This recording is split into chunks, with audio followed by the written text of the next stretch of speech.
ಓಂ ಶ್ರೀ ಗುರು ಬಸವಲಿಂಗಾಯ ನಮಃ. ಕಳೆದ ತಿಂಗಳು 25/11/2024 ವಿಜಯಪುರ ಶಾಸಕರಾಗಿರ್ತಕ್ಕಂಥ ಬಸನಗೌಡ ಪಾಟೀಲ್ ಯತ್ನಾಳ್ ಅವರು ವಕ್ಫ್ ಬೋರ್ಡ್ ಪ್ರತಿಭಟನಾ ಒಂದು ರ್ಯಾಲಿಯಲ್ಲಿ ವಕ್ಫ್ ಬೋರ್ಡ್ನ ವಿರುದ್ಧವಾಗಿ ನಡೀತಕ್ಕಂಥ ಒಂದು ಪ್ರತಿಭಟನಾ ವೇದಿಕೆ ಮೇಲೆ ಬೀದರ್ದಲ್ಲಿ ಬಂದಾಗ ಅವರು ಮಾತಾಡುವ ಒಂದು ಭರಾಟೆಯಲ್ಲಿ ಒಂದು ಹೇಳಿಕೆಯನ್ನು ಹರಿಬಿಟ್ರು. ಅದು ಏನಂತಂದರೆ, ಮುಸ್ಲಿಮರ ಥರ ನೀವು ಮುಸ್ಲಿಮರ ವಿರುದ್ಧವಾಗಿ ಹಿಂದೂಗಳು ಎಚ್ಚೆತ್ಕೊಳ್ಳದೆ ಇದ್ರಂತಂದರೆ ನೀವು ಬಸವಣ್ಣವ್ರ ಥರ ಒಳೆ ಹಾರಿ ಸಾಯಬೇಕಾಗತ್ತೆ, ಇಲ್ಲ ಅಂತಂದರೆ ಮುಸ್ಲಿಮರ ಥರ ದಾಡಿ ಬಿಟ್ಕೊಂಡು ಅವರಂಗೆ ಆಗಬೇಕಾಗುತ್ತೆ ಅನ್ನೋ ಒಂದು ಮಾತನ್ನು ಅಸಂವಿಧಾನಿಕ ಪದವನ್ನು ಬಳಸಿ ಮತ್ತು ಬಸವಣ್ಣನವರು ಹೇಡಿಗಳು ಪಲಾಯನವಾದಿಗಳು ಅನ್ನುವ ಅರ್ಥದಲ್ಲಿ ಅವರು ಮಾತಾಡಿದರು. ನಿಜಕ್ಕೂ ಇದು ವಿಪರ್ಯಾಸ. ಮತ್ತು ಏನು ಯತ್ನಾಳವರು, ನಾವು ಬಸವನಗೌಡ ಯತ್ನಾಳ್ ಅಂತ ಹೆಸರು ಹೇಳೋಕ್ಕೆ ನಿಜಕ್ಕೂ ಸಹಿತ ನಮಗೆ ಆ ಒಂದು ಬಸವಣ್ಣವರ ಹೆಸರು ಇಟ್ಕೊಂಡು ಆ ರೀತಿಯಾಗಿ ಹೇಳಿರ್ತಕ್ಕಂಥದ್ದು ಆ ಬಸವನಗೌಡ ಅಂತೇಳಿ ತಿಳ್ಕೊಂಡು ಹೇಳೋಕ್ಕೆ ನಮಗೆ ಆಗ್ತಾಯಿಲ್ಲ. ಎಡವಟ್ಟು ಯತ್ನಾಳ್ ಅಂತ ಹೇಳಬೇಕಾಗ್ತದೆ. ಕಾರಣ ಏನು ಅಂತಂದರೆ, ಈ ಒಂದು ಬೌದ್ಧ ಭಾರತದಲ್ಲಿ ಏನು ಡಾಕ್ಟರ್ ಬಾಬಾ ಸಾಹೇಬ್ ಅಂಬೇಡ್ಕರ್ ಅವರ ಒಂದು ಸಂವಿಧಾನದಲ್ಲಿ ಇದು ಭಾರತ ದೇಶ ಒಂದು ಜಾತಿ ಒಂದು ಧರ್ಮದವರು ಇರಬೇಕಂತ ಅಲ್ಲ, ಇದು ಸರ್ವ ಜನಾಂಗದವರ ಒಕ್ಕೂಟವಾಗಿರ್ತಕ್ಕಂಥ ವಿವಿಧತೆಯಲ್ಲಿ ಏಕತೆಯನ್ನು ಸಾಧಿಸ್ತಕ್ಕಂಥ ಬೌದ್ಧ ಸಂಸ್ಕೃತಿ ಭಾರತ. ಇಂಥ ಒಂದು ಭಾರತದಲ್ಲಿ ಕೇವಲ ಹಿಂದೂಗಳಿರಬೇಕು, ಮುಸ್ಲಿಮರು ಇರಬಾರ್ದು, ಈ ರೀತಿಯಾಗಿರ್ತಕ್ಕಂಥ ತಾರತಮ್ಯ ನಿಜ. ವಕ್ಫ್ ಬೋರ್ಡ್ನಲ್ಲಿ ಆಗಿರ್ತಕ್ಕಂಥ ಏನು ಅವ್ಯವಸ್ಥೆ ಇದೆಯಲ್ಲ ಅದನ್ನು ಖಂಡಿಸ್ಬೋದು. ಯಾರು ಬಡವರ ಆಸ್ತಿ ಇದೆ, ಯಾರು ಮತ್ತೊಂದು ಯಾರೋ ಆಸ್ತಿಯ ಮೇಲೆ ಅವ್ರ ಹೆಸರನ್ನು ಮಾಡ್ಕೊಂಡಿರ್ಬೋದು, ಅದನ್ನು ಖಂಡಿಸೋಣ.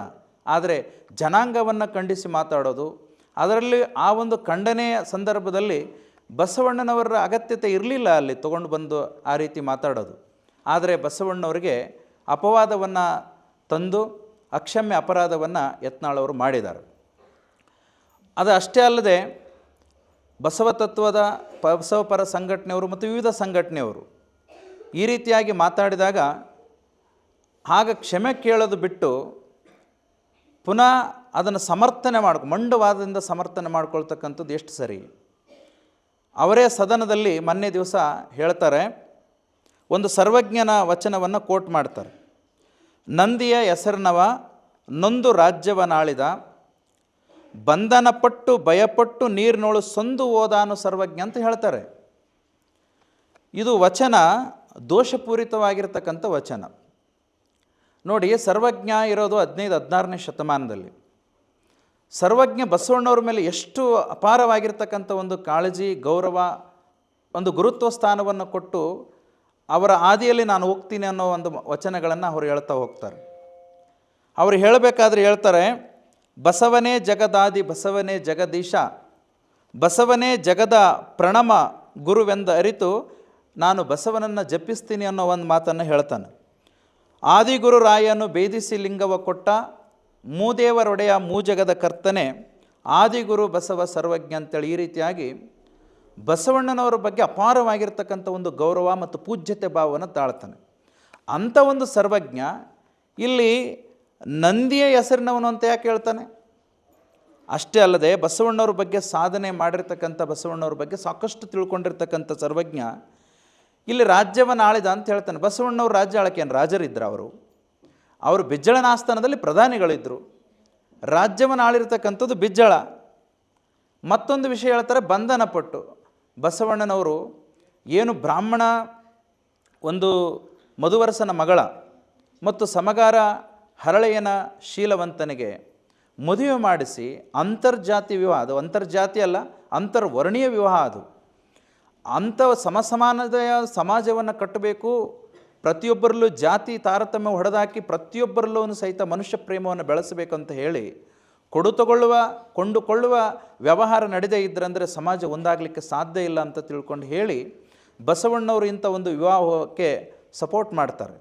ಆ ಒಂದು ಸಂದರ್ಭದಲ್ಲಿ ಆ ರೀತಿಯಾಗಿರ್ತಕ್ಕಂಥ ಒಂದು ಮದುವೆ ಮಾಡಿಸಿದಾಗ ಆಗ ಸಂಪ್ರದಾಯವಾದಿಗಳು ಅದರ ವಿರುದ್ಧ ಸಿಡಿದೇಳ್ತಾರೆ. ಸಹಜವಾಗಿ ಅದು ವಿರೋಧಕ್ಕೆ ಕಾರಣ ಆಗ್ತದೆ. ಆ ಸಂದರ್ಭದಲ್ಲಿ ಅವರ ರಾಜನ ಹತ್ರ ಹೋಗಿ ಬಸವಣ್ಣನವರು ಈ ರೀತಿ ಮಾಡಿದ್ದಾರೆ ಅಂತಂದಾಗ ಆಗ ಆ ಒಂದು ಬಿಜ್ಜಳ ಸಂಪ್ರದಾಯವಾದಿಗಳ ಒಂದು ಮಾತಿಗೆ ಕಿವಿಗೊಟ್ಟು ಬಸವಣ್ಣವರಿಗೆ ಗಡೀಪಾರು ಶಿಕ್ಷೆಯನ್ನು ವಿಧಿಸ್ತಾರೆ. ಅಲ್ಲೊಂದು ರಾಜಕಾರಣ ಇದೆ. ಬಸವಣ್ಣವರು ಒಂದು ವೇಳೆ ಇಲ್ಲಿದ್ದರಂದರೆ ಶರಣರ ಸೈನ್ಯವನ್ನು ಕಟ್ಟಿ ನಾಳೆ ದಿವಸ ರಾಜನ ವಿರುದ್ಧ ಎದ್ದು ದಂಗೆ ಎದ್ದು ಬಿಟ್ಟರೆ ಏನು ಅನ್ನೋದು ಭಯ ಕಾಡ್ತಾ ಇರ್ತದೆ. ಆ ಸಂದರ್ಭದಲ್ಲಿ ಬಸವಣ್ಣವ್ರನ್ನೇ ಗಡೀಪಾರು ಮಾಡಿಬಿಟ್ರೆ ಬಸವ ಕಲ್ಯಾಣದಿಂದ ಆವಾಗ ನಮ್ಮ ಹಾದಿ ಸುಗಮ, ನಾವು ಪ್ರಧಾನಿ ಸ್ಥಾನದಲ್ಲಿದ್ದುಕೊಂಡು ಈ ಒಂದು ಅಧಿಕಾರವನ್ನು ಕೈಯಾಗಿ ತಗೊಂಡು ಶರಣರನ್ನು ಕಗ್ಗೊಲೆ ಮಾಡ್ಬೋದು ಅಂತ ಹೇಳಿ ತಿಳ್ಕೊಂಡು ಒಂದು ಹುನ್ನಾರ ಕುತಂತ್ರ ನಡೆಸಿ ರಾತ್ರೋರಾತ್ರಿ ಬಸವಣ್ಣವ್ರಿಗೆ ಗಡೀಪಾರು ಶಿಕ್ಷೆ ಮಾಡ್ತಾರೆ. ಇದು ಇತಿಹಾಸ ಇದೆ. ಗಡೀಪಾರು ಶಿಕ್ಷೆ ತೆಗೆದುಕೊಂಡ ಬಳಿಕ ಬಸವಣ್ಣವ್ರು ಹೇಳ್ತಾರೆ, ನೀ ಬಿಜ್ಜಳನ ಭಂಡಾರ ನನಗೆ, ಈ ಬಿಜ್ಜಳನಿಗೆ ನಾನು ಎದುರ್ತೀನೇನೋ ಅಂತ ತಿಳ್ಕೊಂಡು ಶರಣರಿಗೆ ಧೈರ್ಯ ಹೇಳಿ ಕೂಡಲ ಸಂಗಮಕ್ಕೆ ಹೋಗ್ತಾರೆ. ಆದರೆ ಇದರಲ್ಲಿ ಬಸವಣ್ಣವ್ರನ್ನ ಬಂಧಿಸಿದ್ರು ಅನ್ನೋ ವಿಚಾರ ಯಾಕೆ ಬರ್ತದೆ ಇಲ್ಲಿ? ಇನ್ನೊಂದು ಮಾತನ್ನು ಹೇಳ್ತಾನೆ, ಎಷ್ಟು ಹಾಸ್ಯಾಸ್ಪದವಾಗಿರ್ತಕ್ಕಂಥದ್ದು ಅಂತಂದರೆ, ಬಸವಣ್ಣವ್ರು ಭಯಪಟ್ಟು ನೀರಿನಳಿ ಸಂದು ಹೋದಾನು ಅಂತ ಹೇಳ್ತಾರೆ. ಎಂದಾದರೂ ಭಯಪಡಲಿಕ್ಕೆ ಸಾಧ್ಯ ಇದೆಯಾ? ಮಹಾತ್ಮರು ಈ ಜಗತ್ತಿನಲ್ಲಿ ಹಂಗೆ ಭಯಪಡೋದಿತ್ತಂದ್ರೆ ಮನೆಯಲ್ಲೇ ಇರ್ತಿದ್ರು. ಅವ್ರ್ಯಾಕೆ ಸಮಾಜಮುಖಿಯಾಗಿ ಕೆಲಸ ಮಾಡಲಿಕ್ಕೆ ಬರ್ತಿದ್ರು? ಇವತ್ತೇನು ಈ ಒಂದು ಮಾನವನ ಜೀವನ ಬುದ್ಧಿಮತ್ತೆ ಪ್ರಾರಂಭ ಆದಾಗಲಿಂದ ಎಷ್ಟು ಜನ ಮಹಾತ್ಮರು ಬಂದೋಗಿದ್ದಾರಲ್ಲ, ಅವರೆಲ್ಲರನ್ನೂ ಸಹಿತ ಧೈರ್ಯವಂತರು, ಆತ್ಮಸ್ಥೈರ್ಯಗಳು, ಅವರು ಸಮಾಜವನ್ನು ಪರಿವರ್ತನೆ ಮಾಡಬೇಕಂತೇಳಿ ತಥಾಗತ ಭಗವಾನ್ ಬುದ್ಧನೂ ಸಹಿತ ಅಷ್ಟೇ ಧೈರ್ಯದಿಂದ ಹೊರಗಡೆ ಬಂದು ಸಮಾಜ ಪರಿವರ್ತನೆಗಾಗಿ ಮಾನವೀಯ ಗುಣ ಈ ಜಗತ್ತಿನಲ್ಲಿ ಬರಬೇಕು, ಶಾಂತಿ ಸಮಾಧಾನ ನೆಲೆಸಬೇಕಂತಲೇ ಬಿಟ್ಟು ಬಂದವರು. ಅದೇ ರೀತಿಯಾಗಿ ಬಸವಣ್ಣವ್ರನ್ನೂ ಸಹಿತ ಮನೆ ಬಿಟ್ಟು ಬರಬೇಕಾದ್ರೆ ಸ್ವತಂತ್ರತೆ ಅವ್ರಿಗೇನು ಗೊತ್ತಿರಲಿಲ್ವಾ? ಸಮಾಜದಲ್ಲಿ ಈ ರೀತಿ ಎಲ್ಲ ವ್ಯವಸ್ಥೆ ಇದೆ, ನಾಳೆ ಏನಾದೀತು ಅನ್ನೋದು ಗೊತ್ತಿಲ್ವಾ? ಅದ್ಯಾವುದಕ್ಕೂ ಸಹಿತ ಜಗ್ಗದೆ ಬಗ್ಗದೆ ಒಂದು ತತ್ವವನ್ನು ಬಿತ್ತರಿಸಬೇಕಾದ್ರೆ, ಒಂದು ಸಮಾನತೆಯ ತತ್ವವನ್ನು ಹೇಳಬೇಕಾದ್ರೆ ಅವೆಲ್ಲ ಧೈರ್ಯವನ್ನು ಇಟ್ಕೊಂಡೇ ಅವರು ಬಂದಿರ್ತಾರೆ. ಬಿಟ್ಟು ಹೋಗಬೇಕಾದರೂ ಸಹಿತ ಅಷ್ಟೇ. ಬಸವಣ್ಣವ್ರು ಯಾವತ್ತೂ ಸಹಿತ ಭಯ ಪಡುವಂಥವ್ರಲ್ಲ. ಯಾಕಂದರೆ ಅವರೇ ಒಂದು ವಚನವನ್ನು ಹೇಳ್ತಾರೆ, ಹಲವು ಕೊಂಬೆಗೆ ಆಯಲು ಬೇಡ, ಬರೀ ಕಾಯಕ್ಕೆ ನೀಡಲು ಬೇಡ, ಆಚಾರವೆಂಬುದು ಆವಶ್ಯಕಲ್ಲೂ, ಭಾವ ತಪ್ಪಿದ ಬಳಿಕ ಈಗ ಇದಡಾಗದು, ಅಂಜದಿರು ಅಳುಕದಿರು, ಕೂಡಲ ಸಂಗಮ ದೇವನ ಕೈಯಲ್ಲಿ ಈಜುವುದೆನ್ನ ಬಾರ. ಪ್ರತಿಯೊಬ್ಬರಿಗೂ ಸಹಿತ ಅಂಜಿಕೆಯನ್ನು ಕಳೀತಾರೆ. ನೋಡ್ರಿ, ಎಷ್ಟು ಜನ ಶರಣರು, 770 ಜನ ಶರಣರು, ಎಲ್ಲ ಕಾಯಕ ಮೂಲದವರು.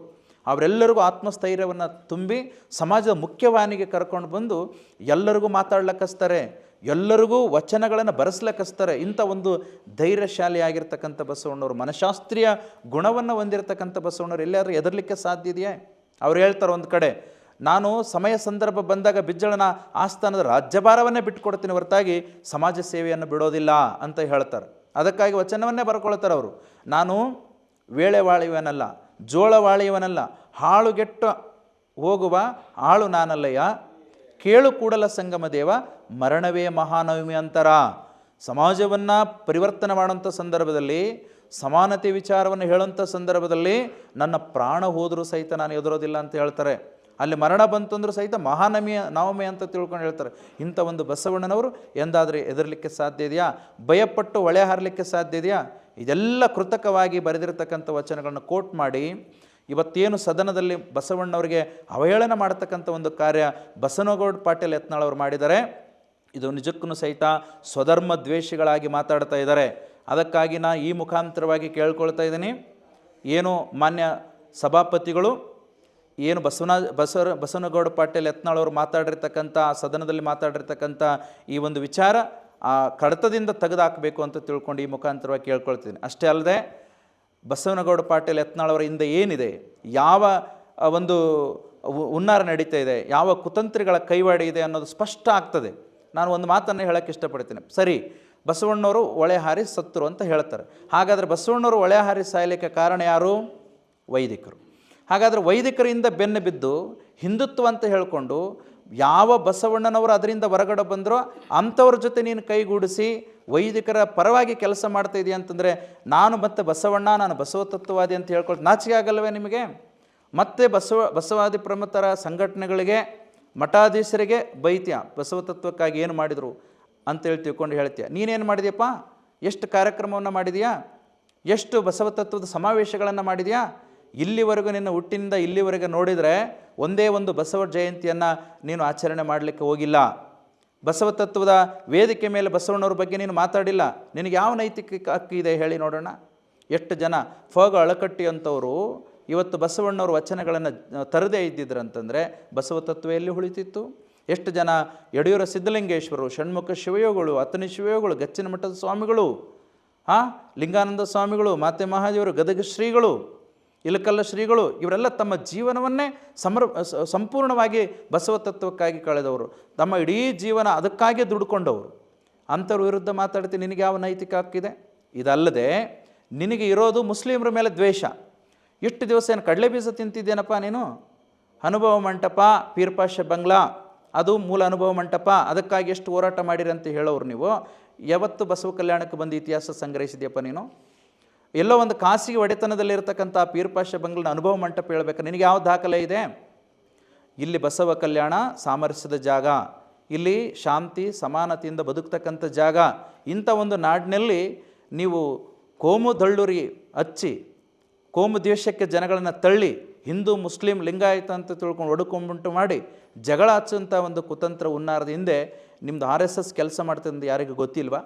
ಅದಕ್ಕಾಗಿ ಬಸವನಗೌಡ ಯತ್ನಾಳವರೇ, ನೀವು ಮಾತಾಡ್ತಕ್ಕಂಥದ್ದು ಅಜ್ಞಾನದ ಪರಮಾವಧಿ.